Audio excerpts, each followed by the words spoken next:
Well, howdy folks, it's Matthew, your friendly neighborhood technician, and we are looking at the 2001 Oldsmobile Intrigue. It's still here, and hopefully today's the day that I get rid of this thing. Let me tell you, it's become one of those cars that's the bane of my existence.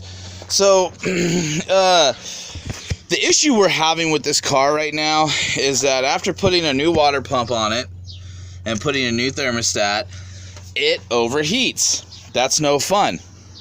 Ultimately, I can't tell you exactly why it overheats. However, if you know anything about coolant systems on a vehicle, a coolant system uses multiple parts in order to work. It uses a water pump in order to move the coolant through the system and create pressure. It uses a thermostat that opens and closes and allows coolant through the system.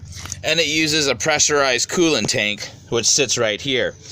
When it comes to a multi-part system, like the cooling system on your engine, it's only as strong as its weakest link. So if you have an old weak water pump that's beginning to go out, a thermostat, and a coolant reservoir, if that water pump is weak and it's not creating the proper pressure, but it's still creating pressure, well then that's going to be your weakest link. And like I said, a system is only as strong as its weakest link.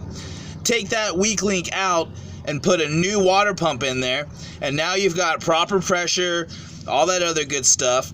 Well, let's say you have a hairline crack in your reservoir. You may not even see or notice that hairline crack or any leaks whatsoever until you fix the weakest link. Well, now that you fix the weakest link, where's the next weakest link? At your reservoir. So I noticed that the reservoir on this one was broken. Okay, you can see right here where it's broken. Let me get some good focus for you guys there. Alright, so this is not normal. This should be all the way out to here. But instead, this was here, and we had a hose on here holding on to it, and so this was bleeding off pressure. Once we got a new water pump in there, I realized that there was a hairline crack.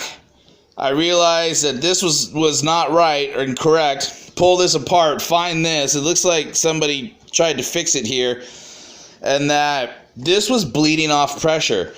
And so my only explanation ultimately as to why all of a sudden it starts overheating was that the water pump, or that the water coolant reservoir was bleeding off pressure, and that's what was causing us to overheat. Just to be safe though, because I've had bad thermostats come out of the box to me bad, I went ahead and warrantied out yet another thermostat and gasket. So I tried to buy a used coolant reservoir online, one that was obviously in better shape. The person I bought that from never shipped it to me. I've been waiting for a week for it to come in. No good. So I finally just went ahead and I spent a little extra money and I bought a brand spanking new coolant reservoir. So at this point, not only will this vehicle have a brand new water pump, a brand new, a second new thermostat, we're now also going to put in a brand new coolant reservoir. And I really hope that along with properly bleeding out the system, puts me back in the position that I was with a good running vehicle that doesn't overheat. And now this is why people in my community like me. You know, sometimes there's some things that we can't avoid, and sometimes we do have to go back and spend extra money. Like, for example, when I pulled the wheel apart on the passenger side on this vehicle and found out that the wheel sensor, the ABS wheel sensor, is your combined wheel bearing wheel sensor setup, which is ridiculous to have on this car. GM has two types of wheel bearing setups. They have just a wheel bearing with a magnetic sensor in there, and then they have a wheel bearing that has where they combined the sensor is part of the wheel bearing. I've actually never seen that on an Oldsmobile Intrigue. I've seen it on the Cadillac Escalades, on their Cadillacs, on their high-end vehicles, but I've never seen it on one of these. So we ended up having to go back, and they're expensive to replace, so we did end up having to go back and get more money in order to do that. But warranty out a thermostat, picking up a new reservoir, you know, that's not too god-awful expensive. And that's where, as you can see, you know, I don't have a big overhead shop to work out of. And some people think I'm crazy, but and one of these days I will build a cheap little, you know, nice shop. And in the back I have a ton of room back here and all that other stuff. But the way I run my little business here, I keep the overhead low. And so a lot of times when it comes to simple stuff like this, picking up a new reservoir, trying to get something to work right, I can actually do that without having to go back and ask for more money. So that's what we're doing here.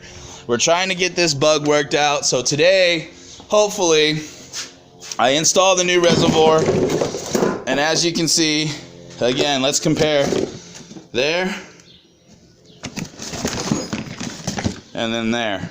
So you see the difference? Get the new reservoir installed, get the system bled out, and hopefully we will be finished with this and we will be able to work that bug out as to why it keeps overheating. So there you go, folks. Well, just kind of wanted to share that information with you.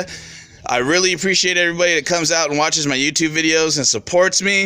If you have any questions, excuse me, if you have any questions about this vehicle, if you have the same vehicle, or just any questions in general about any projects you have going on, shoot me a question in the comments. We can trade emails, we can trade phone numbers. I really enjoy hearing from you guys. I really enjoy helping you guys out with your projects and hopefully saving you some money. This is Matthew, your friendly neighborhood technician, signing off.